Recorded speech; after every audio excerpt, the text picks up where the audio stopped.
川普这个人对于石油有这种莫名的痴迷，在这种情况之下，他当然有他自己的盘算。外界其实当时看到的就是这一场的这个伊朗战争，川普真正要拿的是什么？川普真正要拿的是石油。他从委内瑞拉那边拿到了委内瑞拉的石油。接下来，他如果再掌控了伊朗的石油，然后呢，他下一步如果再裂解中国大陆跟俄罗斯的关系，切断了这个中俄之间的这个石油的往来，那么他就彻底的孤立了中国。对川普来讲，他这盘大棋真正最后的目标是中国。我们看到美国总统呢，他终于是不演了，承认了，说了什么呢？承认他想要夺取伊朗的石油啊。只不过伊朗这块硬骨头呢，比他当初想的还要更硬，所以不是那么好啃下去。那导致现在战争进入到第2个月了，那川普也承认呢，他确实有一些错估了伊朗的一些情势哦。奈何啊，这个石油真的太香了，川普还是受不了，就是想要夺取伊朗的石油。所以呢，现在正在部署的就可能是我们之后会看到的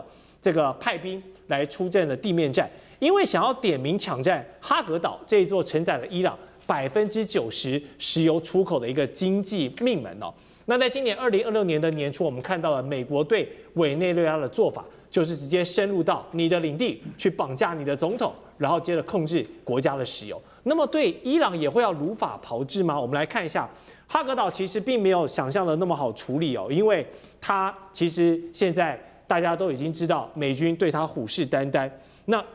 一直以来，美国都很擅长用这个所谓的政权斩首加上经济控制的这样的组合拳。那最近呢，美国就调来了这个海军陆战队的远征队也好啦，还有包括了空降师等等，就是在酝酿一个夺岛的石油战。不过伊朗也不傻，他肯定会知道说你有这样的想法，美国想要夺岛，并且打通这个海峡通行。如果这条任督二脉真的被他打通的话，会被美国之后呢胆子就变得更大了，因为反正我夺下了伊朗的石油，我可以用敌人卖油的钱继续养我美军现在庞大的一个军需费。这个是不是现在川普心里想着一个最棒的剧本？我们先请教大圈委员。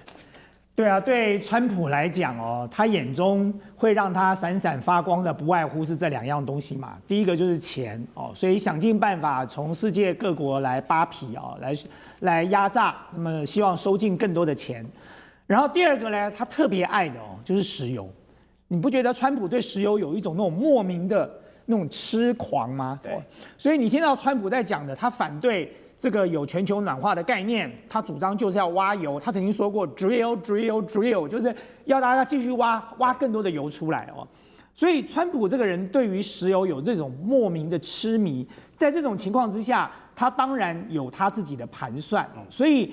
外界其实当时看到的就是这一场的这个伊朗战争，川普真正要拿的是什么？川普真正要拿的是石油。他从委内瑞拉那边拿到了委内瑞拉的石油。接下来，他如果再掌控了伊朗的石油，然后呢，他下一步如果再裂解中国大陆跟俄罗斯的关系，切断了这个中俄之间的这个石油的往来，那么他就彻底的孤立了中国。对川普来讲，他这盘大棋真正最后的目标是中国，只是他现在采取远交近攻的政策，他在现阶段没有办法打倒中国，所以他用了各种办法让中国大陆能够放松戒心，然后他一刀一刀的切掉来自于中国大陆的外援哦。但是这样的盘算是不是能够做得到？我是高度的存疑啊。那么因为大家现在都在讲哈格岛，这哈格岛不是这么容易拿下来的，就拿下哈格岛就拿下伊朗的石油吗？这是第一个问题。当然不是啊，哈格岛是一个主要的石油的出口的港口，没错。它不是在那个岛上产了全伊朗的石油，这完全是2件事哦。你现在拿下了哈格岛，顶多把那里头的储油槽的油这个收刮殆尽。可是真正伊朗产石油的不在那个岛上，还是在内陆里。所以如果你不打地面战争，你不全面占领伊朗，你怎么可能拿下伊朗的石油呢？然后第二个，你现在要打哈格岛这么好打吗？就原本川普在那边这个兴高采烈告诉大家说，这个美国的这个空军的优势哦，所以轰炸了哈格岛。然后呢，他还在讲哦，他说他没有炸那个石油的设施，但是他把机场的跑道给炸断了。我觉得这就是一个最蠢的事情哦！你看到那个美国的这些前 CIA 或者是美国前的这些军事官员，在网络视频上怎么讲？他说再笨也不用去炸那个跑道啊，因为伊朗已经没有空军了，你炸这个跑道只是接下来你的补给会有困难。如果你真的要拿下哈格岛，你 C 这个17根本没有办法降落，你必须要用 C13洞比较短的跑道来降落了。那你更不要讲说好，我现在派部队进去。你派部队从哪进呢？从赫姆兹海峡吗？那你就当靶子被打。那你要绕过赫姆兹海峡，从地面走，那你就要经过这个波斯湾国家哦。波斯湾这些国家敢不敢让你的部队经过他们？就是现在伊朗已经扬言了，就是如果一旦大家要鱼死网破，波斯湾国家最恐怖的2个重要的命脉，一个是它的石油生产设施，另外一个是它的海水淡化厂哦。那么波斯湾国家如果真的要敢跟伊朗来鱼死网破的话，那么他们马上就要受到严重的打击了。那我们退一万步讲，好了，你真的占领了哈格岛，那又怎样？你没有荷姆兹海峡，你占了哈格岛，你能出得来吗？你占了哈格岛，这个哈格岛离伊朗的本土是非常近的，所以你占了哈格岛，你的这些部队就像现在伊朗的这些指挥官讲的嘛，我就要等着烈火把你吞噬掉，我就等着你当靶子进入哈格岛来。所以我觉得，这个川普当然有很多他天真浪漫的想法哦，但是如果真的要付诸实现哦，恐怕并没有那么简单了。这一次伊朗的攻击呢，成功打掉了一台E3空中之眼，但更可怕的可能还在后面，因为美军他们原本是信誓旦旦啊，包含刚开战的第1周、第2周，他们宣称啊，透过了卫星图资加上远程导弹的精准打击呢，是摧毁了伊朗的导弹能力。但实际上，随着战争的推进，我们看到伊朗的远程威胁呢，根本就还没有被打趴，包含它远到这个特拉维夫、以色列的土地，它也都可以持续有效打击。那路透社更揭露，美军的情报人士就透露呢，只能确定哦，现在美军可能摧毁伊朗的这个武器库，应该说这个导弹库啊，大概只有1/3的量，代表他们还有2/3可以用。而且伊朗的地下飞弹隧道城市还是大致完好的。这个隧道飞弹是地下城市是什么东西？我们带大家来认识一下。所谓的地下飞弹隧道城市，它的特征呢，就是其实是挖一个等于是一个战争库啊，它的深度可以达到500公尺，然后里面有铁路运输哦，四通八达的，而且必要的时候呢，可以持续发射导弹。万一受到什么影响，它可以在48小时，也就是2天内来修复它的出入口。所以呢，只要这个东西一时没有被摧毁，伊朗就一直拥有一个可以不断发射的一个火力引擎，这样子对整个中东国家、以色列还有美军来造成威胁。所以请教杨老师哦，现在有越来越多的资讯告诉我们呢，美军他们当初以为确实是削弱了伊朗，但感觉现在伊朗受到的好像只是一些表面伤哦，真正埋藏在地底下还没有到这个伤筋动骨的程度，而且反击我们看到现在是越打越准了。所以你觉得战争进入到第2个月来说，这个风向有没有开始有点转变？这个风向啊，这个画风啊，其实已经转变，好像伊朗的反击越来越多，然后呢越来越准，以及造成了美国的打击越来越严重。你看，像E3预警机，美国才16架预警机，那这里面有好多架事实上已经不能用了。那现在在中东地区，它调了6架过来，那1架被打掉，那其他将来整个战斗机起航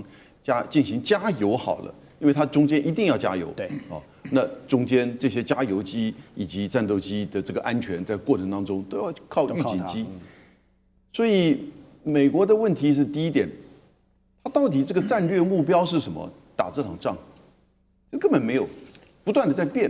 这场仗其实根本不是美国想要去打的，而是川普在最后一个时间点被就是以内塔尼亚胡所说服，可以有一个机会。一次把哈梅尼跟伊朗成全政府的高层都给就是斩首，那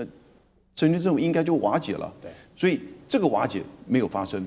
哦，所以然后呢再继续的做轰炸，那轰炸到目前为止将近1500到3000人的死亡，2万人的受伤。美国自己公布超过11000个目标被攻击，他已经出动起码8000架次的就是战斗机。100艘伊朗的船舰被打沉，但是战争的前3天，英国的首相就说，胜利不会从空中轰炸得到的。所以这就问题是，那你接下来呢？哦，那所以伊朗其实他大概撑过了这一段，伊朗也停电，经济也受影响，网络也整个停了，到现在为止将近30天。所以它的受到的这个打击当然很大，可是国家的存亡还是能够延续下去。那因此，美国接下来它是不是只有地面战争啊，才能够去达成，比如说政权移转的这个目标？那我们现在看到整个方向哈，军事的准备上似乎越来越如此。那甚至川普已经开始在准备一些理由，比如说石油啊等等之类的。可是他给的时间点也是到4月7号早上8点台北时间，所以这样子的一个时间，在这个之前他就会地面战争吗？还是之后他才会地面战争？那双方是不是有可能透过巴基斯坦能够坐下来谈？那我觉得这个变数还很多，双方现在都在采取了一种叫做战争边缘、相互保证毁灭，然后呢对等报复的方式，看谁先转弯，看谁先退让。是，但我们可以确定一点，就是这场战争继续打下去，对美以来说呢，绝对是不利的一方，因为现在美国国内的舆论已经烧起来啊，认为说为什么要牺牲我美国的好男儿好女儿去打一场不属于我们的战争啊，去打别人的战争？那别人就是刚才杨老师有提到的，就是以色列还有总理纳坦雅胡嘛。那而且伊朗呢还可能继续撑下去，为什么？底气来自哪里？就来自中国跟俄罗斯2大助力的输血。怎么说？现在美联社有消息传出，俄罗斯正把一批升级版的无人机要送往伊朗。那路透这边也指出，中国的晶片代表中芯国际他们正向伊朗军方提供晶片制造的设备，来强化伊朗的军事自主力量。好，委员，我想问好，现在光是伊朗一个来力抗美以，甚至是中东石油国都已经打成这样，如果后面有中俄联手，我不出人好，但是我出力来提供一些战争后勤来帮伊朗撑腰，那美国在被困在这个持久战里面，拖越久越不利。然后我们看到整个中俄2大全球军工势力的加入，会不会成为这个 World War III 一个导火索的点燃风险？我觉得怕说这种虽然不是直接帮助你，但是间接帮助你，会让整个全球的体系格局又改变。对，我想会不会变成第3次世界大战？现在言之过早但是如果美国真的像刚才这个舰长是专家提到的，说已经准备要打地面战了，那么我觉得这就是美国自己敲响了丧钟了。那么我本来还怕美国不打地面战的，因为他打了地面战，他就陷入了另外一场越战了。就对美国来讲，他还撑得住吗？他2011年的时候，他的国债只有多少呢？只有14兆。14，经过15年，到2026年，他的国债已经到39兆了。接下来他再打一场像越战这样的一个无穷无尽的战争，美国就一定被拖垮。就是美国的国力，当时越战是一个关键嘛，就一场越战就把美国当时从全球独强的这个货币金融体系开始不断的往下拉了。他如果接着再打地面战争，那就是绞肉机啊。那么美国在这个战场上不晓得要再投入多少的兵力财力、这个军力在这里了。那么当然，你说中俄怎么可能会就袖手旁观呢？这是一个唇亡齿寒的关系。就伊朗对于中国大陆、对俄罗斯来说都有非常重要的意义。你姑且先不要讲了，对中国大陆来讲，它的中欧班列是经过伊朗的。那么这个对中国大陆来讲，它不可能坐视伊朗被美国掌控住的。那么你再看说，事实上在整个的过程当中，其实中俄对于伊朗采取的援助，其实有3个不同的层面我觉得中美俄现在在全球在下一盘大棋，这个棋盘不是只有在伊朗，所以在伊朗的这个战局里头，中俄做了它应该有的援助，比如说。刚才这个舰长都提到了嘛，这种不对称战争最重要就是无人机了。那么无人机只要用不完、打不光，那这场战争就可以无穷无尽的打下去那么除非今天美国把整个这个伊朗全部都占领了，那要花好长的时间那再来就是飞弹了。那么对于飞弹的这个制作，伊朗也许没问题，可是晶片的来源呢？所以，如果中芯国际愿意提供晶片，那么你接下来对于伊朗这种不对称战争的飞弹跟无人机，它可以源源不绝的补充，那么这场战争就打得无穷无尽了。第二个其实大家都没有注意到一点，中国跟俄罗斯最近在积极援助古巴，就是俄罗斯已经送了一个这个邮轮的船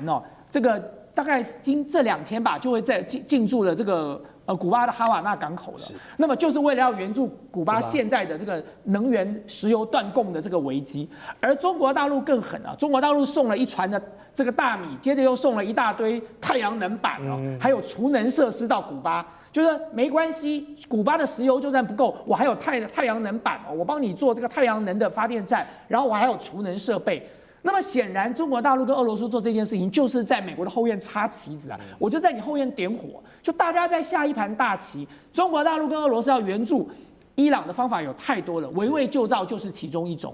3月25日，大家可能没有注意到，白俄罗斯的总统卢卡申科去访问了北韩。对。他跟北韩达成了战略合作伙伴的关系啊，双方在各个层面上都决定全面的合作。所以，当白俄罗斯、俄罗斯、北韩加在一起，再加上他们最近又结合了缅甸跟伊朗，他们说他们要建立一个全球新安全框架了。那么这样的一些操作，都是在这个为美国制造更大的压力。所以美国接下来如果他在伊朗发动地面战，那么他根本就无暇去顾及什么古巴、顾及其他的战场了。那么现在就是美国自己要抉择的时刻了。但是我还是很开心的听到刚才舰长的分析，说地面战会开打，那么美国就完了。是哇，这个万一地面战在打，然后刚才我们提到背后中俄这些大佬，整个反美复仇者联盟一旦集结起来，哇，那美国可能真的没有办法从这场战争中这么轻易的抽身出去，要付出非常惨痛的代价。伊朗现在他们低成本高消耗的这个战术呢，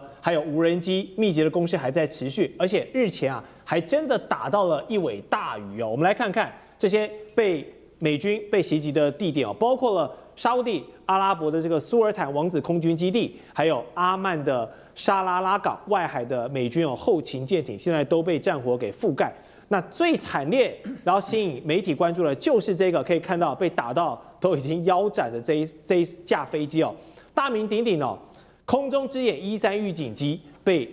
炸到腰斩，而且它的受损严重，有超过10名的美军因此受伤。那除此这个表格之外，其实还有很多的美军单位也都或多或少受到影响。好，这个E3预警机是一个什么样的存在呢？我们来看，有一位前F-16的军官呢，他就比喻过这台飞机，说啊，在战争的时候呢，E3预警机就像是旗手，而他们这些战斗机的操作人员跟负责打击的这些战斗机群呢，就是棋子。可见E3呢在空中战力哦，这个维持整个调兵啊、潜降啊，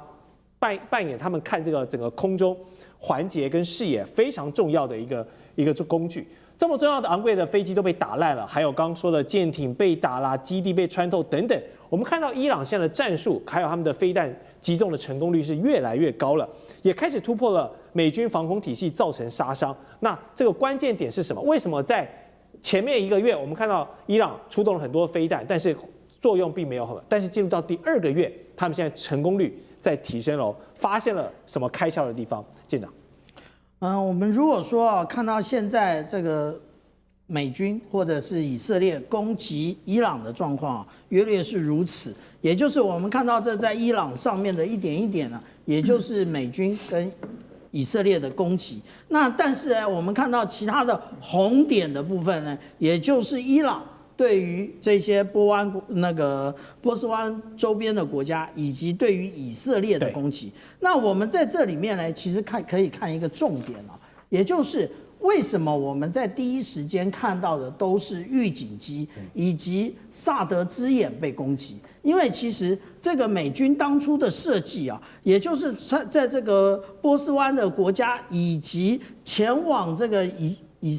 色列飞行的路上面有非常多的雷达，每一个蓝色的圈圈都是一种雷达，但是这些雷达慢慢的都已经被破坏了。那当被破坏了之后，也就是它没有预警的来源，那也就只能靠预警机了。那靠预警机呢？其实预警机它有非常多的功能啊，但是我们这次看到的，也就是在之前它停在这个位置，但是我们如果看它这一个残骸的话，我们就会看到，其实它应该是从它的右侧直接有一架无人机这样子破坏的，所以把它整个几乎都打断了。这个是什么原因？也就是美国的顺风球打多了，然后他认为呢，伊朗不是个对手，他停在这一个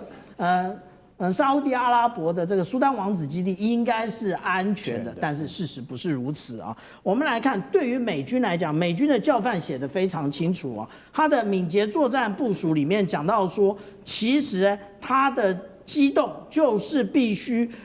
要能够增强它的灵活性，而且最重要的是优先考虑它的一个机动性，以及它要能够保护它的安全。可是现在他们都完全的停在这个机坪上面，就是没有顾到它的安全。那至于说现在他们对于整个波斯湾，就像我们刚刚讲的哈尔格岛或者是霍姆兹海峡，其实他们靠的就是这一些预警机，能够提供这个有关于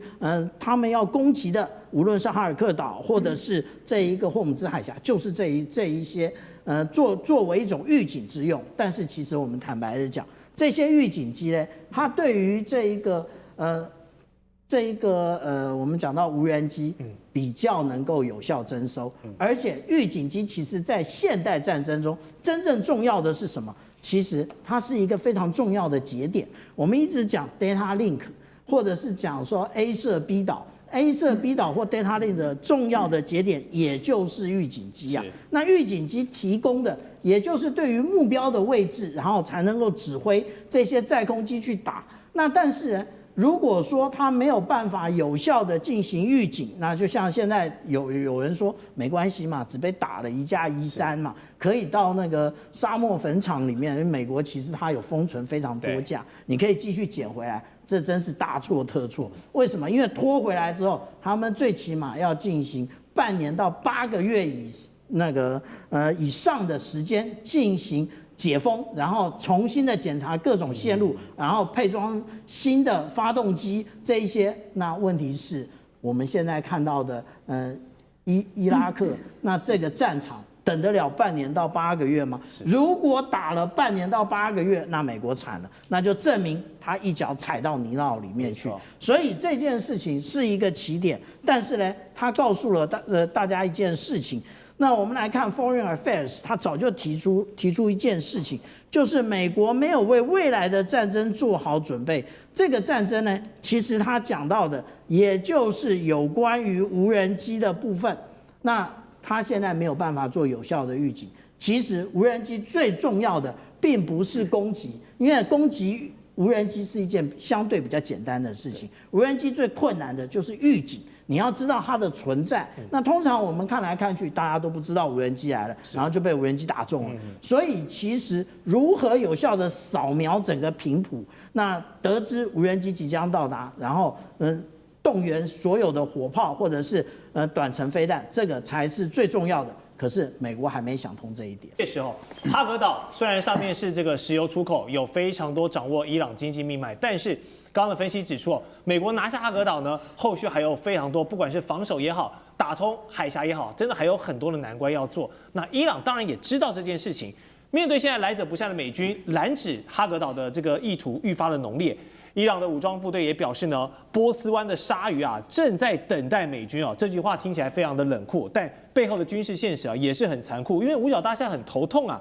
不是说不能登陆啊，而是登陆之后你夺岛之后你要怎么活下来啊？因为你就成了靶子嘛。就像委员说的，哈格岛的地形我们都知道非常的易攻，但是难守。那么一旦美军登岛，招呼他的可能就是伊朗的岸基导弹、无人机群、小型快艇这样火力的交织网。这也是为什么不少的军事的评论都认为呢，这场登岛作战的风险跟报酬比是非常非常低的。因为你石油的资源固然好，但是美国大兵的命也是很贵的啊。那这可能会成为一场美军一旦投入就变成了一场绞肉机的战役吗？伊朗不怕你来，请军勿问，欢迎你赶快来哦。这个行动的关键指标，我们有哪些指标可以看？舰长。我们先来看啊，第一个指标，也就是地理的部分啊。我们来看整个伊朗啊，那除了北边这个美军根本没有办法插手之外啊，我们看南边其实也是如此。唯一可以登陆的，比较容易的，也就哈尔格岛以及霍姆兹海峡这两个部分。那对于哈尔格岛呢，那其实它不是一帆风顺，一直都是在伊朗手中，从来没有出过事的。其实，在1982年到1986年的这个期间，两伊战争的时候，伊朗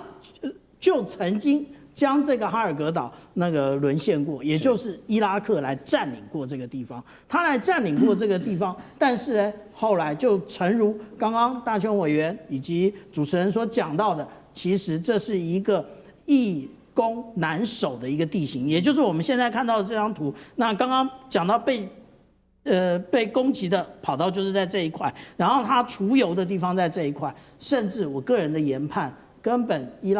朗就开了一个空城计给美军，然后你上来什么都没有。当你什么都没有的时候，你后续的部队会源源不绝的上到哈尔格岛的时候，然后弹道飞弹、无人机就来了。那个时候你跑都没有地方跑。这个就是我们讲到说，美国其实它还没有从过去的这种1991年的这种波湾战争的这种作战形态，也就是精确打击的形态，那个换到现在的这一种无人机或者是这一种弹道飞弹的这种攻击方式。那至于说霍姆兹海峡的部分霍姆兹海峡的部分，非常多的专家研判其实他们没有想要整个打下来，他只是要这么一块地方，就好像我们看到这个直布罗陀海峡一样，由北端是由英国来掌握，他们也想美国也想做这件事情，但是有这么简单吗？这个也就是我们之前看到中央司令部为什么要去在轰炸这一块的主要的部分，也就是其实他已经在帮美军开路了，也就是所有的地下工事，他现在都认为他摧毁了，可是通常最糟糕的就是他以为他摧毁了，但是没摧毁。是。那而且我们现在看到之前大家在讲的，也就是有关于82的空降师，其实现在我们不知道他到底在哪里，他有可能在沙烏地，也有可能在这一个伊拉克，但是他实际上已经到了。那美军到底有没有这个决心要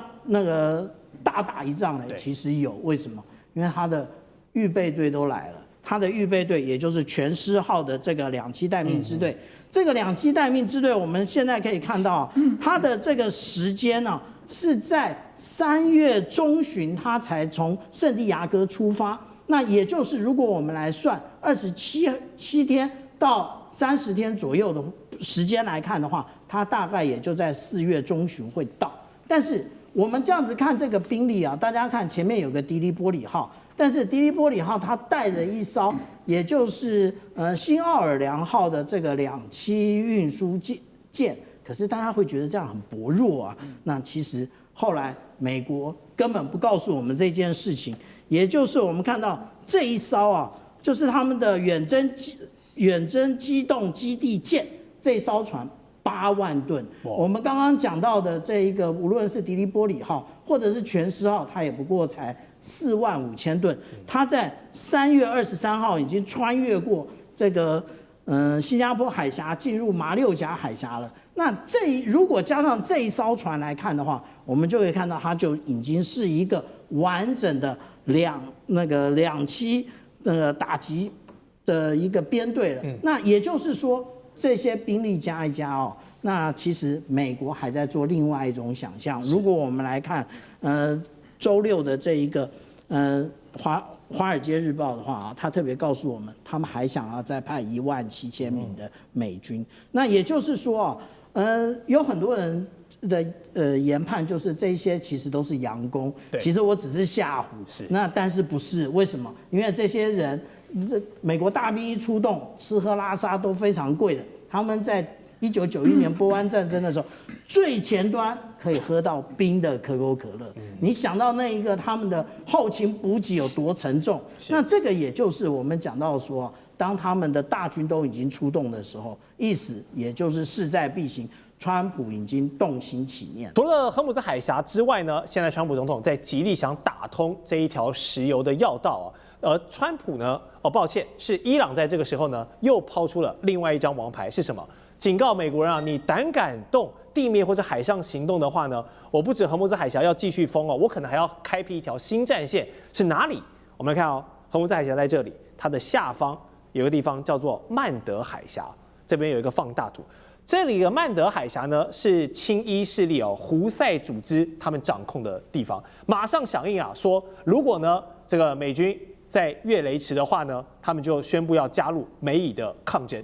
好，一个荷姆兹海峡的封锁已经让全球的航运尝到苦头了。如果再加入一个曼德海峡那这个石油或者整个货运的成本真的不知道喷到哪里去，因为这里是红海的一个航道枢纽，包含之前这个我们的长龙长4轮把苏伊士运河不小心打塞了，都已经造成这个全球的物流大乱。这一条路又是连接苏伊士运河非常重要的一个道路，而且它掌控了全球6%到10%的海上能源跟货物的贸易。它的海峡最窄处只有26到32公里，跟荷姆兹一样是一个易守难攻的地形。那胡塞组织大家都知道，他们这几年本来就已经不安分了，时不时跳出来给你这个捣乱一下。那如果正式表态了，现在要严肃来把这个曼德海峡封得严严死死的话，他做得到吗？然后另外就是这里的战略地位跟荷姆兹海峡虽然有隔一段距离啦，但是如果两边都被封的话，哇，这是一个很可怕的情况。那美军如果想要同时控制这两个地方，有这个可行性吗？张教授，我认为在这一方面，美国要拿下这个控制权，我认为不难。美国难的是维护，你要继续拥有这个控制权啊，你要付出代价了。拿下容易啊，这个曼德海峡，因为也门的胡塞组织，他在那边只要做袭扰，派无人机天天对岛上做轰炸，还有对周边实施这个我们讲做地面作战，是那美军是不是又陷入焦灼战了？它变成两边，你曼德海峡也好，荷姆兹海峡也好，都会产生这个状况哦。拿下不难啊，你要去维护它，继续巩固它，我认为不容易，要付出代价。那然后这个是把这个国土，他们一定会把它拿回来，然后跟美国会一直采取了持续的对抗。那我们可以看有几个美国要去面对无人机，我天天给你过来。他波式的话，他波式攻击，每一天给你10架、20架无人机过来，对岛上做自杀式，岛上就这样子，直接定位就下去了。第二个，这是水下，他们如果美国要夺控，那很简单呢，他们就布水雷，水下无人机过去。你要开放曼德海峡，你要夺控，然后开放，我就布水雷下去。你怎么去扫雷？你扫雷完毕，我再布。那这样的话，那美国虽然夺控了曼德海峡，但是好像对曼德海峡的开放还有其他的顾忌，还要去障碍做排除。那你这样的话，这个美国愿意付出的代价跟作战的风险有多高？是不是美国希望短期之内结束这个战争，结果把战争拉长了？你夺岛战争绝对要拉长。那你在曼德海峡，你旁边这个所建立的美军的桥头堡，你是不是要扩张？你要扩张就有战略纵深，是维护这个美军的安全。但是为了美军安全，你地面作战就会进入接触战。你本来不是的，只是有外科手术的，由海军的战斧巡弋飞弹或空射式的远距这个精准制导炸弹对地面目标做破坏。现在不是了，现在是地面接触战，那美军能够讨多少便宜？所以我认为。美军想要去夺曼德海峡的控制权，最重要是他要付出的地面战的代价有多高。而且我看美军是希望战争尽早结束。没错。那尽早结束的话，我认为地面战就是美军所不必要的，因为如果美军要地面战，会有一个增厚，地面的海军陆战队不光是第30演军军，可能还要从本土调，因为什么？要征兵，兵员要增加。为什么？因为前面说消耗了，后面要补上去，结果他现在并没有这个前面是不消耗了，他后面的后续的梯队还没有上来，还没有做补充呢，那又变成梯次变成我们讲逐次投入对大军作战是不利的，你要部署到位，你才能够发挥强大的地面战的威力，结果又没有，所以我认为这个川普一直在想有限的战争。有限的战争是没有办法奏效的，这是他的一个这个过度于自信，认为有限战争就会让伊朗屈服，有限战争也会让也门的胡塞组织做屈服。我认为并没那么容易哦，不要做战略误判哦。我认为应该交给那个五角大厦的参谋联席会议的主席，由他们军人去做评估，用以多少代价，因为讲到火力够不够。兵力足不足？我认为这个是重要的，不要一陷入就是又陷入泥淖，这个进入泥潭，想要抽身并没那么容易。前面已经战略判断错误了，所以打那么久。现在我认为美军不宜再战略判断错误，否则付出的代价可能比前面的还要再高一些。了解。好，荷姆兹海峡也好，曼德海峡也好，都是靠着这个地形险要呢，让什叶派的那个势力得以以小来制大，跟美军抗衡到这么长的时间。如果真的把他们惹毛了，把全球的海运给瘫痪掉了，哇，后果不堪设想。美国原本想说来进行一个斩首行动，打一场漂亮仗，结果现在是越打越难看了。好，这两个地方其实看距离位置是隔了蛮长一段距离的。那如果从战略的方向来看，这两个海峡的战略地位有什么样的不一样？将军？确实是如此哈。其实懂得全球战略的人都知道，这个全球有几个重要的海峡嘛，除了荷姆斯海峡、曼德海峡，包括马六甲海峡哈，这个直布罗陀海峡，对，甚至于包括我们台湾海峡，对，都列为一个重要海域，还有巴拿马运河哈也是一样，因为这等于全世界这个，当你走到海权世界来讲的话，海运的运输一定是数量是最庞大的，是，再加上现在由于对能源的需求又这个快速的提高状况之下，你目前看出来哈，你除了说是海运能够运这些这个油轮可以运这些油之外哈，大概用陆运来取代或管线运输来取代的运量来讲还是比较少。所以说只要你能够控制住全球这几个海峡来讲，当然就会对全世界经济贸易或者是航运造成很大的困扰跟影响。那我们看曼德海峡，它重要性它就是连接地中海跟这个印度洋之间哈。那但是我认为如果说是这个抵抗之湖了，我们讲抵抗之湖就是以伊朗为首的他们这些兄弟们嘛，小兄弟们，对，包括到伊拉克的民兵组织，包括到这个胡塞组织哈，甚至于北边的黎巴嫩真主党、哈马斯等等，对，都称之为等于说他们称之为抵抗之湖了。是那。胡塞如果说要封锁曼德海峡，其实叫了很久，可是我认为他真的要封锁曼德海峡，并没有那么容易。当然，如果曼德海峡一旦被封锁，对航运的影响有多大呢？这个航运必须要绕过非洲南端的好望角，那第一个当然你的成本就会增加很多，第二个你时间会增加很多，这样将近多了3000到4000海里的航运来讲的话，你最起码多7到10天哈。那当然，如果说走这个 LNG 船如果走好望角来讲的话，也会增加风险。什么增加风险呢？你知道赤道地区的温度跟好望角那边的温度就不一样。那 LNG 船运的是什么 ？LNG 船运的是气体。我们知道气体会热胀冷缩。LNG 船之所以说是全世界最难造的船，就是因为它你看那个球里面要这个抗这个气体能够容忍它的热胀冷缩的这个压力。是焊接是很重要的。那你绕这边路那么长当然对你的这种因为 LNG 船的风险就增加当然对你的航运成本也会提高很多。那当然对航商来讲的话，你船只的周转率，对货轮来讲周转率就会降低很多嘛。我本来一条船可以跑10个地方，我现在只能跑5个地方，影响就很大。但是我们现在回过头来看这个胡塞组织有没有能力封锁曼德海峡？当然，曼德海峡这个长很窄它甚至于这个海峡中间还有好几个小岛，包括什么七兄弟岛啦、毗邻岛啦这些岛在中间，所以船能够走的路线不多那合理来讲，应该是很容易封锁，但是我不认为这么容易封锁，因为到现在为止也没听过胡塞组织真的成功封锁过这个曼德海峡这个美军的航舰还有战舰还是经常在这边进行输出。为什么是这个样子？因为它对面那个地方叫吉布地。这个海峡的对面叫吉布地，吉布地是现在包括中国的海军也在这边护航嘛，那包括中国海军，包括全世界各国海军都在那边护航。再怎么样，这些军事强国如果在这边护航，关系他自己国家的货运安全的话，他绝对不会允许你胡塞组织封锁这条船。如果说你真的敢在这边封锁，我跟你讲，那会引起8国联军，大家一起打你。所以我想说，胡塞在这方面来讲，他一定要有所克制的，嘴巴讲可以，但真的去做的话，我觉得会引起全球很大一个反弹。了解，这也确实是全球的一个红线动到谁的蛋糕呢？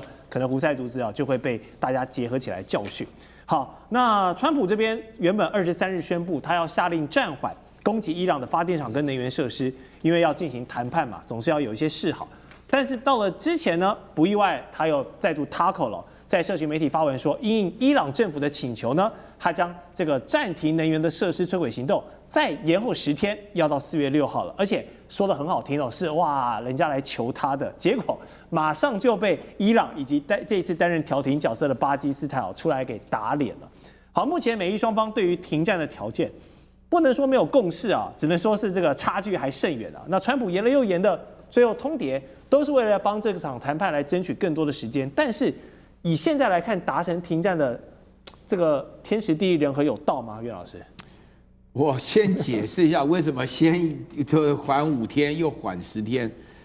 这个不是打脸的问题，主要的原因是因为他原来讲5天的时候，我要轰炸伊朗的发电厂跟能源设施的，伊朗的回应才是重点。伊朗说的话，你要轰炸我的话，我把整个中东地区的发电厂跟能源还有核弹的净化厂全部干掉，啊，川普不敢干的，怕什么呢？怕市场动荡。这个市场动荡会影响到美国的市场啊，这个其实基本上就是小型世界大战的了啊，伊朗就疯了嘛，鱼死网破，同归于尽。那川普这样子搞法的话呢，这个事情就闹大了。所以说呢，他就是要Taco 也好，不 Taco 也好，你放心好了，到了4月6号啊，又会有想一个新的点子又不来了，因为这件事情对于伊朗来讲，那个发电厂跟能源设施实在是太严重，而且人家发电是为了民生嘛。说句良心话，战争不祸延其他的这个一般的平民嘛，对吧？老百姓何辜呢？但是呢，你刚刚问我说这个美伊达成停战的几率很高吗？非常低啊。首先第一个，伊朗已经讲出来达成停战协定，就要你要赔偿啊，战争的损失。那你想想看，川普这个人的个性，对不对？他怎么可能会要赔偿的什么的，也不愿意认输。川普现在甚至还在讲说，伊朗已经输了，我们已经赢了。然后他的莱维特发言人讲说，伊朗输了，但他们不知道自己已经输了，所以等到他们知道的时候，那他们就会投降。那怎么可能这种事情？然后第二个，以色列人不希望他停下来呀，是以色列现在好不容易才把他框进来，以色列等了40多年，终于来了个傻子跟他一起进去干。对不对？那美国现在的话呢，估计毛起来全进的话，以色列觉得这是他们国家生存的唯一希望。那另外的话呢，这里面按照我前面讲的理由，这个仇恨结大了。那伊朗人家也是有3000年的历史啊，历史中的教训多得很啊。前阵子伊朗的外交部长阿拉克齐出了一个石雕，这个石雕是罗马帝国的皇帝跪在波斯帝国的国王面前，目的就说明我们在历史当中的话呢，不是没有征服过你们，是有地位的。对呀，他开玩笑，我们今天打仗的时候开口闭口就是讲历史的记录，是对不对？讲到汉唐盛世啊，虽远必诛啊，卫青霍去病什么的，都是拿出历史来讲。伊朗人的历史也很丰富啊，他怎么可能轻易的说什么结束？停战是停战，你要赔偿吗？美国总统川普呢，他现在是释出了更多的和谈资讯，然而现在有一个地方的情势反而是变得越来越紧张了，因为呢，这一座小岛之后的态势可能要全面升级。它是哪个岛？我们马上来告诉你，它就是伊朗的能源命脉哈格岛。现在美军在做什么事情呢？开始往中东集结更多的兵力，就是可能要对哈格岛下手了。我们来看看媒体《金融时报》给出的一些想法。他们认为美军的作战构想呢，就是用一些低空突袭并且快速占领的方式呢，搭载像是直升机啦、旋翼机啦这些可以低空渗透的，然后马上让这些特种部队呢空降下来开始展开它的夺岛作战。那这个岛为什么要去夺它？它有什么重要的地方？因为它可是重要了。伊朗有90%的原油出口呢，都是来自于这座岛，可以说是美军对他下手，就是直接掐住了伊朗的整个经济命脉，那迫使伊朗要这个只能认输。好，所以我们看到这个非常大的场面，有没有点像我们打这个电子游戏什么 Call of Duty 这样，这个拿着步枪要突袭一个岛的感觉？但是呢，打游戏很简单啊，失败可以重来，但是真枪实弹这样的军事行动是没有失败的空间的，大家都是孤注一掷来执行这个任务。好，我们就要先请厉将军来帮我们从这个军事的面向来彻底的分析，帮大家兵推这个哈格岛现在攻方的美国还有守方的伊朗，他们各具占有的优劣是什么？好，我们首先来看一下哈格岛的地形，跟各位观众做个介绍。这首先我们看一下哈格岛的位置是在这个地方，小小一个岛大概只有20平方公里这个的一个小岛。但是如果说你要通过哈格岛，很明显的2栖舰队势必要通过荷姆兹海峡。那我们看一下地形，荷姆兹海峡大概这边就伊朗来讲的话，几乎都是海拔到1到3000公尺的高山。那这种地形很适合这个伊朗的地面部队在这边做伏击阵地他在这边如果说是部署了对舰的导弹或者是无人机，可以对美军来讲包括他现在可能全4号或者是迪利波里号的2栖船团来实施攻击但是大家不要忽略了，美军还有2个基地在这附近，一个是这个位于卡达的乌代尔空军基地，是在中东最大基地，还有一个是巴林是什么？是美军这个第5舰队指挥部的位置。另外来讲的话，这个科威特这北边这边伊拉克也有美军的空军基地在这边。在这种状况之下，这个美军我认为他的空降部队会从北边这边直接巴斯的空降师会从这边进来夺取哈格岛，在那边实施空降作战。然后地面部队来讲的话，从巴林的舰队还有乌代尔空军基地哈，可以在它遂行空降或者登陆的时候，从巴林还有这个卡达空军基地可以来实施这个空中的支援，包括到密接支援或者是主角作战啊，或者是制海作战哈。可以从这边出发，避免可以经过这个荷姆斯海峡。可是有一点一定美军非要做的，就是它的两栖舰队一定要从这边通过。它两栖舰队说这边我们看到整个波斯湾周边都是陆地嘛，那你这个两栖舰队势必要从这边通过啊。那这是第一个，我们周边地形介绍。第二个，我们看一下哈格岛本身的地形。那如果说是美军在这边实施两栖登陆或者是空降作战，我们看哈格岛这边很明显的冲到图我们都看出来，这个是这个油库的位置，这个油桶的位置，它势必要在这边这个避开这个地方，不管是美伊双方炮火，避免误击这个地方，造成不可收拾的后果哈。然后在哈格岛的这种西边这边有一个机场，那这个美军一定要先夺取机场，有夺取机场以后，才可以有利他82空降师这个用 C-17运输机或者是空降这个低空的跳伞方式，在这边夺取机场，还有它后续的物资的运补，可以用飞机很快速的可以运补下来。另外还有一个美军势必要夺取的就是这个港口。大家注意到这个码头，因为你重装备包括你坦克车、战车甚至大型的火炮，你用运输机来讲，运量还是有限，势必要用船来运输。所以第一个，它一定要夺取这个港口。大家看到这个港口很远，这是它装油的这个码头。这个装油码头，因为它要装的是30万吨级以上油轮，所以说它特别向外面突出去，吃水才够深。那同样的道理，如果美军可以利用这个港口，它大型的船舰就可以在这边登陆以后，然后可以这边利用这条道路来对这已经登陆的部队做后续的持续运补。当然，它周边还有一些小码头这个小港口、小码头。是。那我认为说是作战的重点一定是在这个地块，还是在北边啦。一定在这个，他一定要夺取机场，或先夺取这个小码头，才有利于他后续的运补。他这个小码头夺取以后，从巴林的这个运输就可以利用这2个码头来实施运输，也可以确保这一线的建立，利用这一线建立他所谓的滩头阵地线那整个作战的程序，我们先讲美军的作战程序美军作战程序，第一个一定是对这个岛上面的所有军事设施来一次用火力洗地。我们讲说的叫做密接支援，那登陆的时候做密接支援。那美军可以用什么样的武器先行做这个工作？它可以有现在所谓的 A10这个雷霆式攻击机，那戏称叫做油猪式了。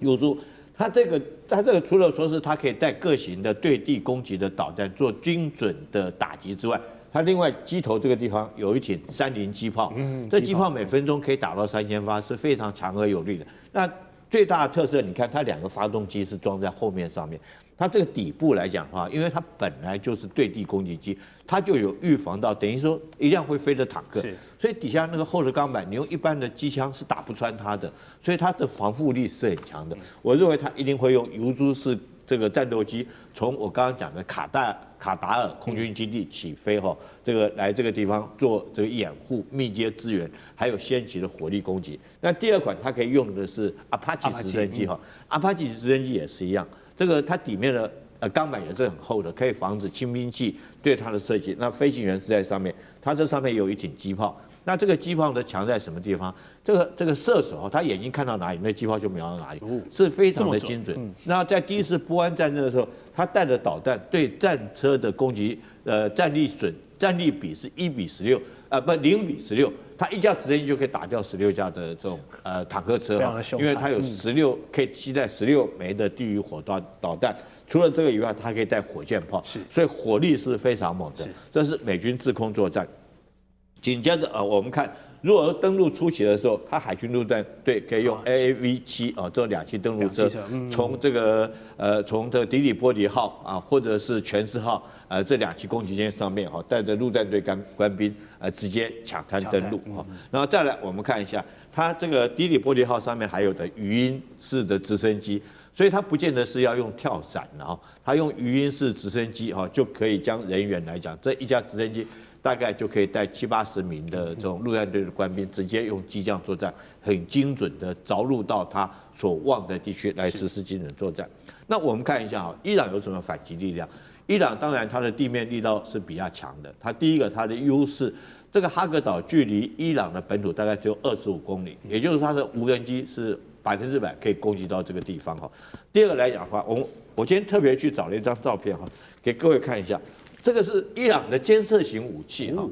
哈，叫做沙哈克 H3型的监测，它类似刺针飞弹，但是大家有没有注意到，它很小一根，对，它不大。所以它的杀伤效果不大。那你如果说对 A10攻击机的话，其实我觉得效果不大，可是可以将它击伤。这个应该是击伤没问题，可是你要将它击落，可能不是那么容易。今天有一则最新的新闻，就是美军有一架 F-18战机说是就是被这种刺针飞弹打到的。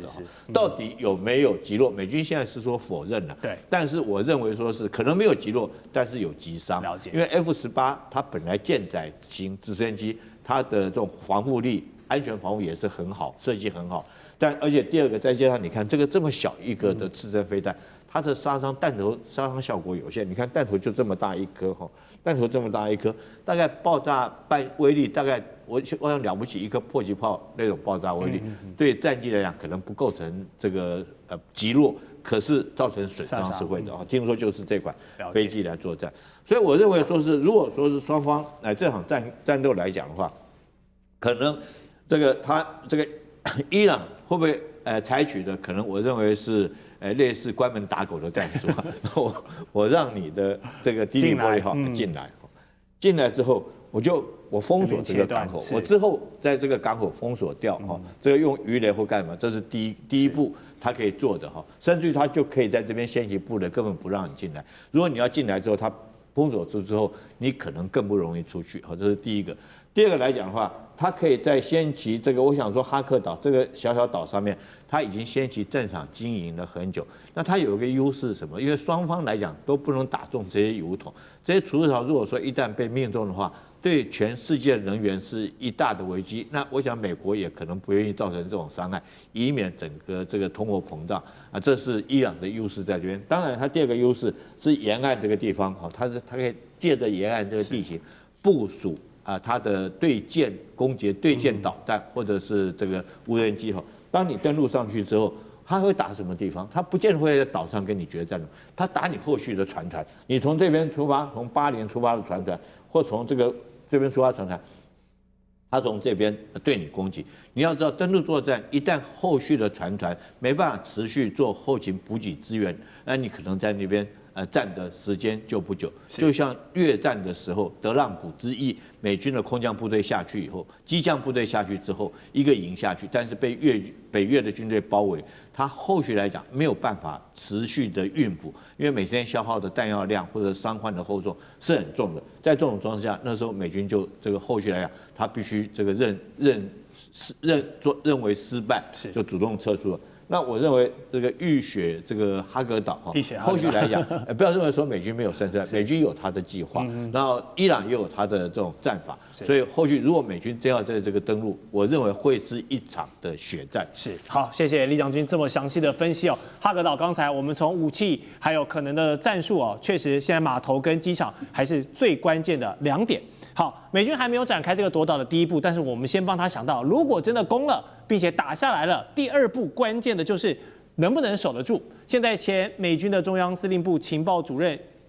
吉布森他就强调，一旦登岛成功的话呢，美军的立场就是转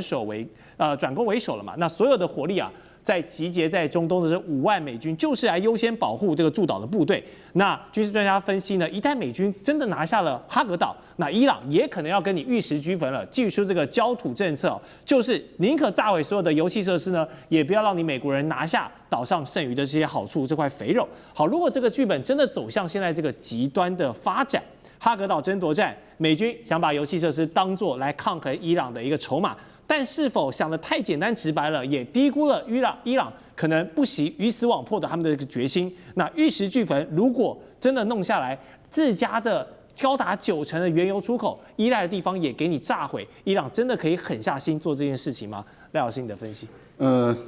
您不觉得这一个整个逻辑都不通吗？就是说目前所放出来的讯息逻辑是相互矛盾的。先看一下美国的财政部部长贝森特他所制定出来的新的规则。这个规则是什么呢？就是伊朗可以卖油，伊朗可以卖油， 30天豁免。也就是说，任何人都可以，任何国家组织都可以向伊朗买油，而且是按照国际油价买，而且不会受制裁。目的是什么？目的就是平抑油价嘛。对，因为国际的油价涨那么高，所以你向伊朗买油，向俄罗斯买油，然后这样的话把油价往下压一点，对不对？好，那既然是如此，30天，那他如果占领了这个伊朗的油这个我们讲的这个油岛，好了，你占领这个油岛，你要把它运出去，那你如果运不出去呢？那伊朗的油就出不去了嘛。那伊朗的油如果出不去，那你豁免的那30天就没有意义了，因为伊朗的一滴油都运不出去的话，油价又往上高了，油价又往上高，那俄罗斯又不卖给欧洲了，那这样的情形下，欧洲的一片悲惨，那国际的原油价又往上飙，那意义在哪里呢？好，这是我们讲的，就是说，你说你要占领这个油，你要油岛，那你拿的目的是你要拿到海外去卖，那你的赫尔木兹海峡能不能打通？你目前是打不通嘛？所以沙特也好，阿联酋、巴林、卡达等，他们的油气就出不去嘛，油气出不去，所以油价才会高。那你不觉得那赫尔木兹海峡要不要占领啊？如果不占领，那你占领这个油岛意义在哪里？好，即使我们就讲伊朗没有把你油岛的油设施摧毁，那你占领了油岛，你要把油采了，你还是要卖出去。你卖不出去的话，伊朗的油又没有卖出去，国际原油价飙涨的不得了，你不觉得这很矛盾吗？所以我个人你把它拼凑在一起来看的时候，你会觉得这怪的不得了啊！难道就是这个岛吗？好，我们再问一个问题，就是你占领了这个岛，不代表你能拿到伊朗的油因为并不是从这个岛底下去产油这个岛只是一个初加工。也就是说，伊朗在它的本土内把油采出来了以后，把那油送到这个地方来，这个地方以后进行加工以后，然后就上船，从这个地方运出去的，所以它是一个加工的设施。那也就是说，你夺了这个岛，不代表你就拿了伊朗的油，伊朗可以把油管关掉，关掉以后，它从另外一个管线，因为伊朗已经早就在预备另外一个管线了。所以从另外一个管线把油装进去以后送出去，然后把你困在这个地方。那请问一下，我把这个设施不要了，我专门来打你，那我设施我也不需要，以后反正你到时候赔偿的时候，我再把油恢复过来。你不觉得这也是一个很奇怪的逻辑吗？扯了半天，我都觉得这个难道不是美国故布疑阵吗？也就是说，美国你的2栖攻击舰又穿越不了赫尔木兹海峡，除非你把赫尔木兹海峡的用火力压制。你要压制以后，你才有可能2栖登陆作战。你不然的话，你只能够采用这种空降伞兵82空降旅的一个作战。那你在这样的一个作战方式就显得很脆弱了。所以你如果一定要2栖，也就是31旅跟82旅的搭配，空海的搭配作战的话，你就一定要用火力压制赫尔木兹海峡。所以很可能霍尔木兹海峡的火力的攻击战反而是非常猛烈，不然的话你怎么掩护你的这2栖攻击舰穿越这个海峡呢？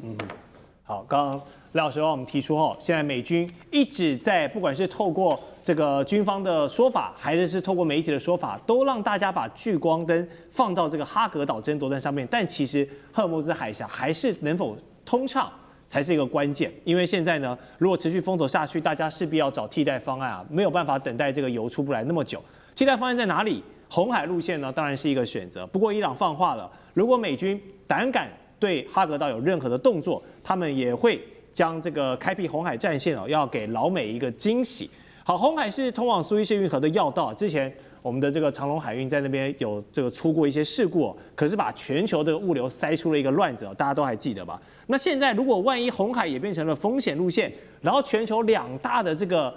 运量的动脉都同时受阻的话，全球的经济跟物流会有多悲观？这个油价会不会喷到天上去杨老师？红海的重要性就是它在连接欧洲跟亚洲之间的航运。那如果走非洲的好望角的航线的话，至少要多10天到15天的时间。那时间就是金钱了。那所有的保险费、航运以及整个供应链的时间也都会受到影响，所以它这个冲击其实是难以估计的哈。那伊朗有2种方式去影响红海的，就是它的这个海运。第一个就是帮助在这边也门的青年运动啊，或者是我们叫胡塞组织。那目前胡塞组织在这几天也都不断的在喊，不过它动作还没有出来，所以可能是当做一个伏兵。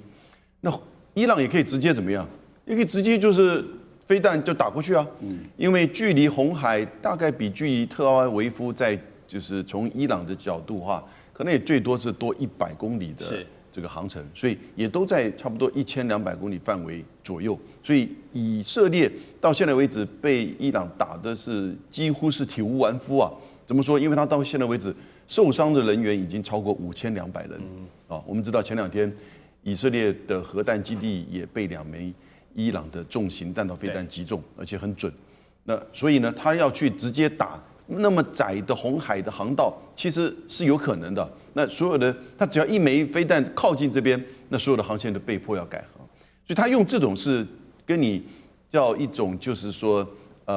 以牙还牙，而且是相互保证毁灭啊。所以我们现在从战略的角度哈，美国没有那种绝对没有任何的利益战略利益说要跟伊朗去所谓的完全的摊牌。所以，任何现在攻打能源设施、夺岛或者是地面的行动啊，基本上是对美国而言是绝对的损失，而且伊朗会采取所谓的就是相互保证毁灭的这种方式，玉石俱焚，这不符合川普的利益，完全不符合。那但是呢，现在大家都在准备这种最坏的情况的打算。好，环球大乱线持续来分析中东现在的最新情势，我们要带你看懂背后的脉络。美国现在呢，动作是边谈边派兵，怎么说？他们调度了更多的军事力量，持续在往中东做集结。而伊朗方面呢，也不示弱哦，因为伊斯兰革命卫队哦，持续是对美以的单位发动了攻击。25号的时候呢，他们就把目标对准了美国的航母林肯号的身上。那美军证实啊，确实有受到伊朗对林肯号发动的攻击，而且数量还不少哦，有101枚的飞弹。还好啊，这个林肯号的设施算是很先进啊，全部都成功被拦截了，所以是毫发无伤。但这个对于伊朗来说，它的战略目的已经达到了嘛，因为林肯号被攻击了，它势必就不会待在这边当活靶子，所以它也移动了。那么这个就逼退林肯号的目标达成。那么伊朗扬言呢 ，I'm watching you 哦，虽然你已经离开了，但是我还是持续关注你的位置，敢有什么风吹草动，其他的这个武器继续往你身上招呼。所以伊朗扬言紧盯这座海上堡垒的同时呢，伊朗的军方还做了什么事情？也对中东地区的美军开始展开了全面追捕。这个全面追捕可能是地下的一些模式哦，更多的这种谍报战正在上演。好，现在海面跟陆面通通都有行动。李阳军想请问，你现在看这个战场，我们现阶段走到一个哪个阶段性的步骤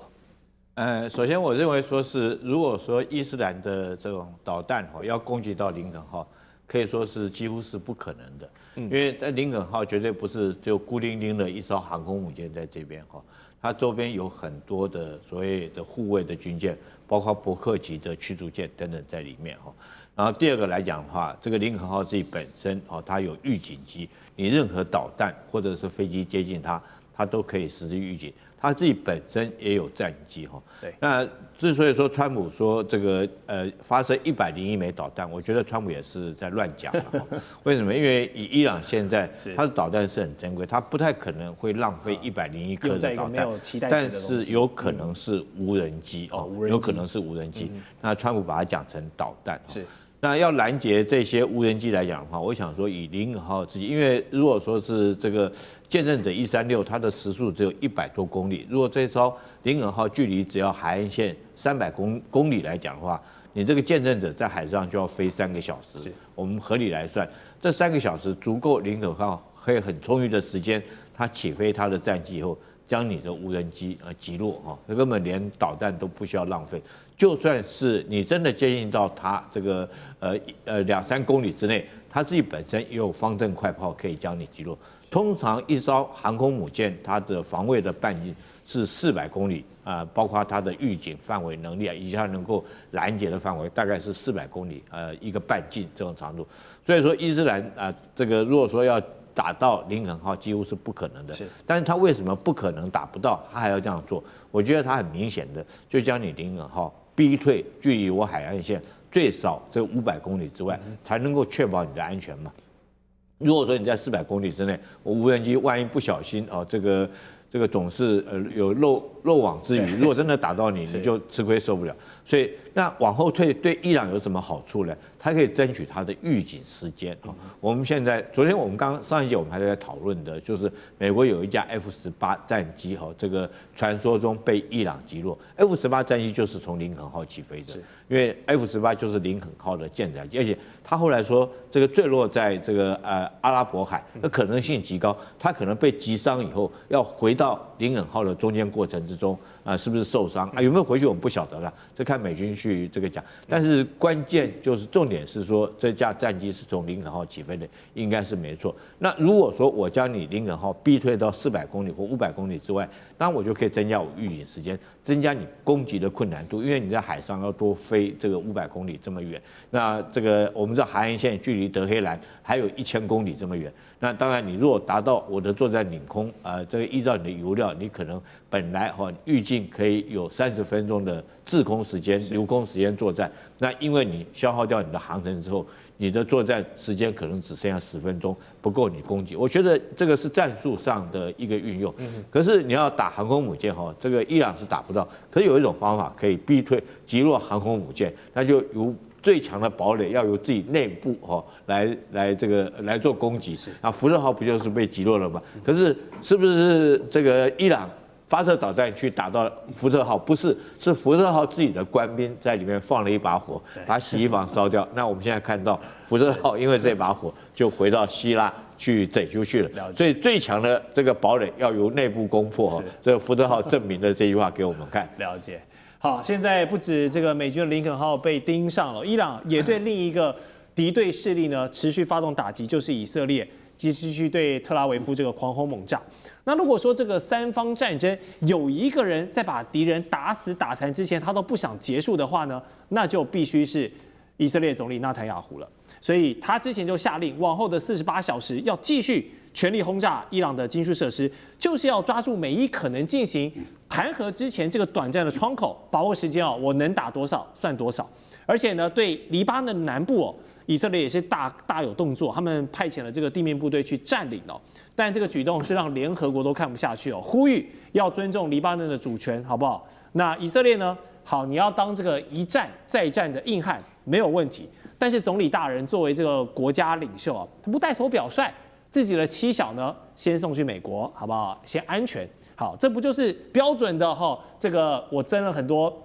人家的儿子上战场了，然后自己家的呢送去美国，这是把人家西北料，很标准的一个双标。所以这边有2个问题想请教来宾首先就是以色列这个毫无收手，持续加强轰炸伊朗，甚至扩大征兵到40万这个后备军人的举动，是在盘算如果美国要抽身了，不玩了，那我以色列也是要独自跟你伊朗，还有你背后这个什叶派的势力，我要继续跟你死磕到底吗？教授？我觉得可能不完全要朝这个角度来看因为我觉得以目前以色列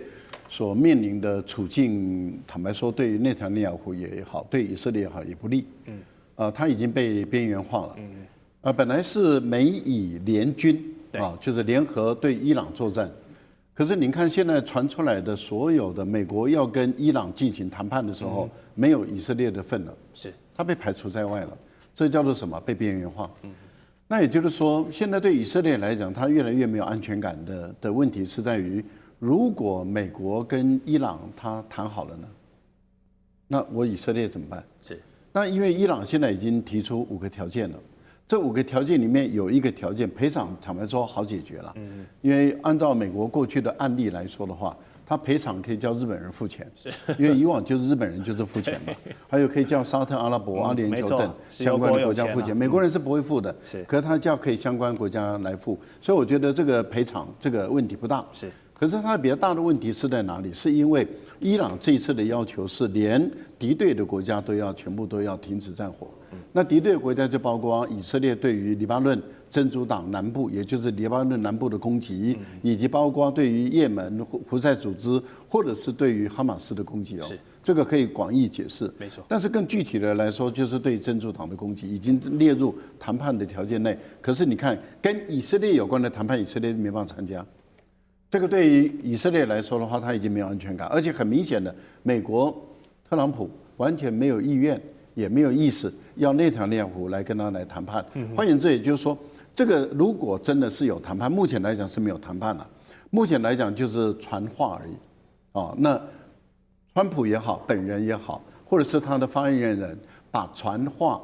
上纲到说这就是谈判。坦白说，这个在严格谈判的定义上来讲是行不通的。是谈判我们可以分为直接谈判跟间接谈判，可以。直接谈判就是我跟你直接谈嘛，那这就是我们两个在一个物理空间的相同的情境下，我们两个就直接进入谈判了。那间接谈判，也就是我们也可以在相同的物理空间，可是我们进行间接谈判。例如说，我跟这个副秘书长这个他假设他穿梭于我们两个之间的矛盾，那我有什么话跟他报告，跟他说，他来跟你说，然后你有什么话跟他说，他来跟我说，可是我们两个就是不谈。对。那这个也可以，这个也可以叫做谈判，这叫做间接的谈判，可以在同一个物理空间的情形下。那目前美国没有进行到这里，目前美国只是透过第三方做传话。是好，那美国把它做成谈判，可是连传话，以色列都被排除在外，他什么都不知道，所以我们把它称之为他已经被战争边缘化了。而且你看现在所有的新闻报道，没有人在乎以色列他打了伊朗什么，但是更多的报道是以色列被伊朗怎么打。那你可以感觉出来，就是内塔尼亚胡本人也好，这样政党也好，或者是他对于面对他的反对党国会来说，他越来越孤立了。那对于他来讲该怎么办？那当然就是动员，把美国人拖下水，不让美国人脱离战场，因为看起来是要脱离战场。所以如果不让美国人脱离战场，最好的方法是把地面部队投进去。如果能够把地面部队投进去，扩大这个战火，扩大这个战场的话，包括对于黎巴嫩南部的一个占领，包括对于伊朗的一个直接的一个攻击，甚至地面部队投进去的时候，你美国如何脱身？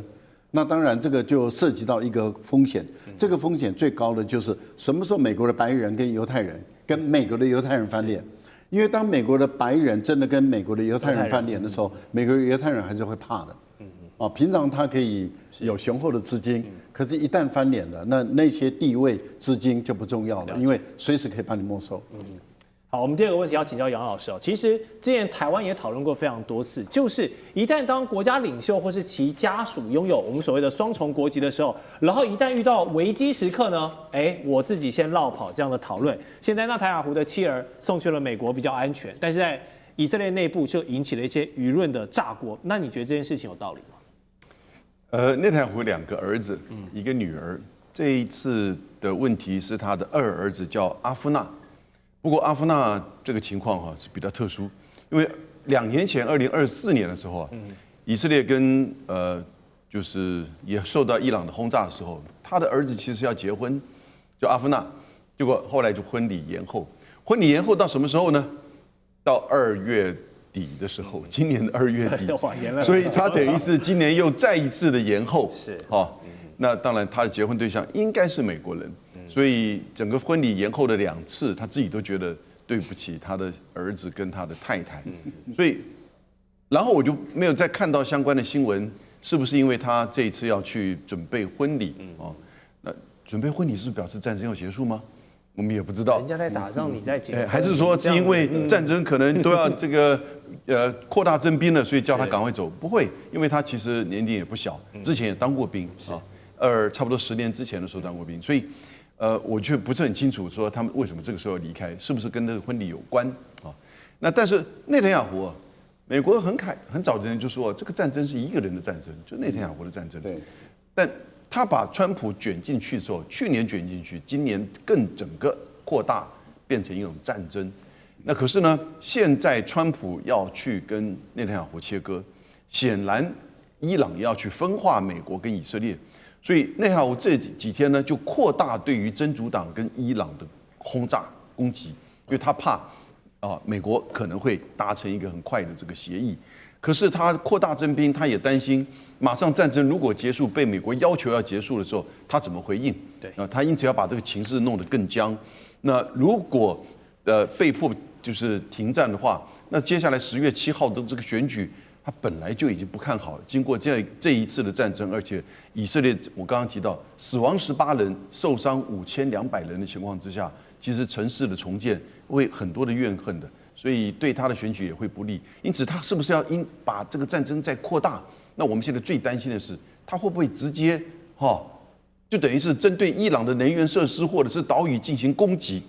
然后使得伊朗被迫要扩大反击，而使得战争就完全没有回头的路，而谈判当然也变成这个机会不大。那这个是内塔尼亚胡现在可能大家会担心他的作为。